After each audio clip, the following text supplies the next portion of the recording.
No dia de ontem, o multiculturalismo na Europa voltou a dar de si, desta vez em França. Depois da vitória do Paris Saint-Germain na final da Champions League, os adeptos do Paris Saint-Germain e outras figuras, sendo adeptos ou não, decidiram vandalizar a França, basicamente, em várias cidades, numa noite que acabou com mais de 700 detidos e teve até um morto. É verdade.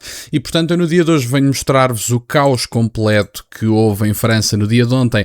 E supostamente foi para uma celebração, não foi um momento de tensão em França, foi uma celebração. E deixo esta pergunta: como é que isto seria se por alguma razão estas celebrações de uma vitória num jogo de futebol fossem tensões sociais e rapidamente, e se não poderíamos rapidamente chegar a este clima de guerra civil caso haja um clique qualquer, um início de um epicentro de uma possível guerra civil, visto que os conflitos étnicos estão à vista de toda a gente e que isto, enfim, vai basicamente trazer ao de cima os instintos mais tribais do ser humano, esta diversidade e este multiculturalismo. Enfim, vamos ouvir e fazer uns comentários. A noite na emblemática Avenida Campos Elíseos, em Paris, deveria ser de festejos, mas transformou-se numa batalha. Depois do Paris Saint-Germain vencer a Liga dos Campeões no desempate por penaltis, as ruas encheram-se com a violência dos adeptos. Mais de 20 mil. Contra a polícia foram atirados dispositivos pirotécnicos, 7 agentes ficaram feridos. O vandalismo manchou a festa, como presenciou o correspondente da SIC.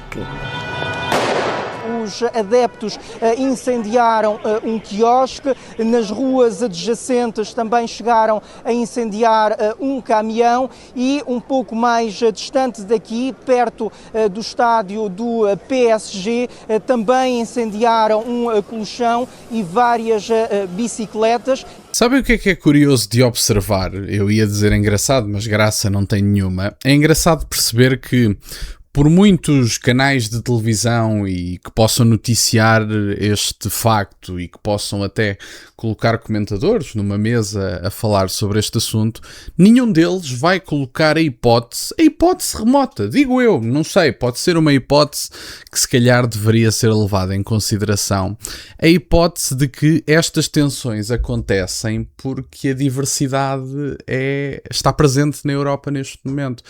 O que é facto é que quando nós vimos e continuamos a ver nas redes sociais, obviamente que estas imagens são filtradas pelos mídias tradicionais para não dizer que são racistas ou xenófobos, etc. Mas quando nós vemos as imagens nas redes sociais, nós só vemos doutores e engenheiros, se é que me faço entender. Só vemos pessoas que claramente não são francesas, inclusive é porque se auto-identificam através das bandeiras que trazem. Eu vi bandeiras da Argélia, eu vi bandeiras de Marrocos, vi bandeiras da Palestina, bandeiras francesas não cheguei a ver nenhuma até agora, não deixa de ser curioso, e é interessante perceber que no epicentro dos eventos violentos gravados nas redes sociais estão sempre os do costume. E portanto, a diversidade e o multiculturalismo não são uma força. Aliás, deixem-me que vos diga, e isto deveria ser óbvio, não deveria precisar de ser dito, mas a diversidade não é a força de nada que se queira unido. Essa é que é a questão. Aliás, os grandes líderes o que fazem é enaltecer precisamente, independentemente de ser uma liderança política, uma liderança num desporto, o que quer que seja, mas os grandes líderes o que fazem é enaltecer o que as pessoas têm em comum para as tentar levar para um objetivo. Independentemente da área, seja na gestão de uma empresa, seja num clube de futebol, seja num país, etc.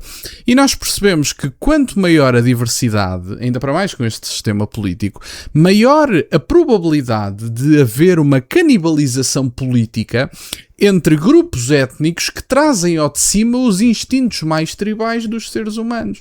E, portanto, a diversidade não é de todo uma força, é uma fraqueza e tem-se demonstrado cada vez mais. E, aliás, os países mais diversos da Europa, e com diversos leia-se cada vez menos pessoas nativas nesse país, são os países precisamente que têm mais indícios de estarem mais próximos de uma guerra civil. É verdade. E há vários indícios disso mesmo. França é um desses países, mas poderíamos falar da Suécia, poderíamos falar, enfim, da própria Alemanha, mais numas cidades do que noutras. Poderíamos falar da Bélgica, mais em concreto em Bruxelas.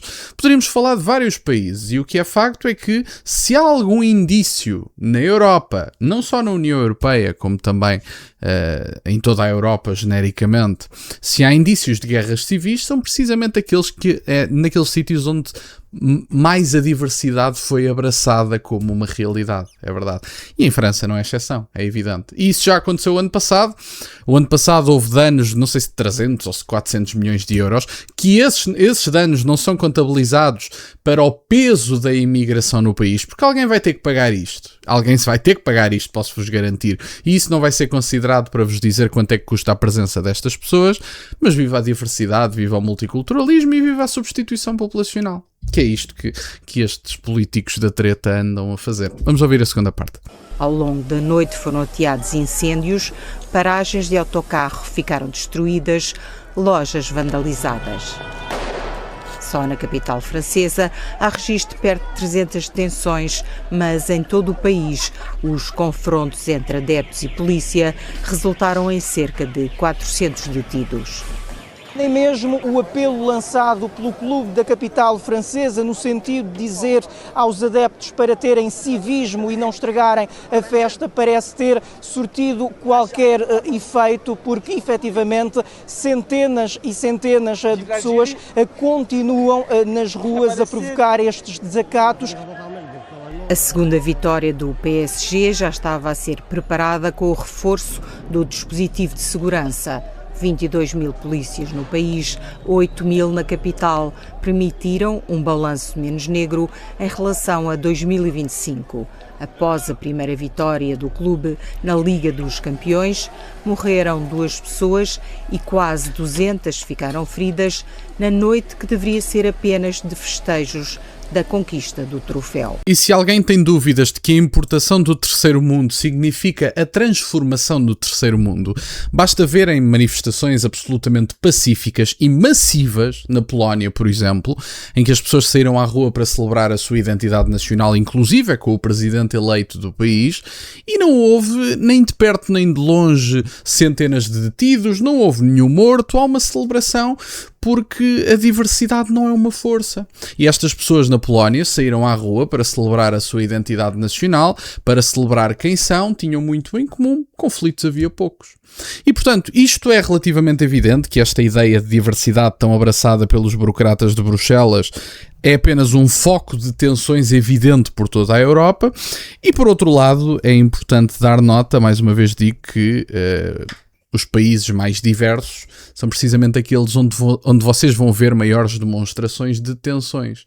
Portanto, não é uma questão abstrata. Estamos a falar de países que abraçaram o multiculturalismo, que abraçaram o terceiro mundo e que por isso se estão a tornar no terceiro mundo. E vemos que há países mais pacíficos que, com todos os defeitos que têm, falei muito, por exemplo, da Hungria, continuo a falar, que desse ponto de vista em concreto é um exemplo, as ruas estão limpas, não há grandes conflitos, não vemos esse tipo de problemas. Vemos outros, sem dúvida. Há outros problemas, não está em causa.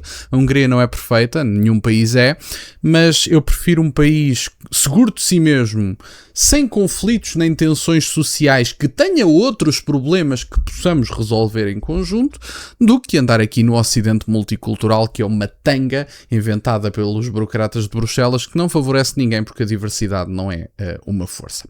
E portanto, era isto no fundo que eu tinha para partilhar no dia de hoje. Fico-vos grato que estejam desse lado. Deixem só o gosto neste vídeo e que subscrevam o canal. Tem as minhas redes sociais, o MBO na descrição, por acaso de quererem fazer alguma doação. E nunca se esqueçam, meus caros, questionem tudo. Até à próxima.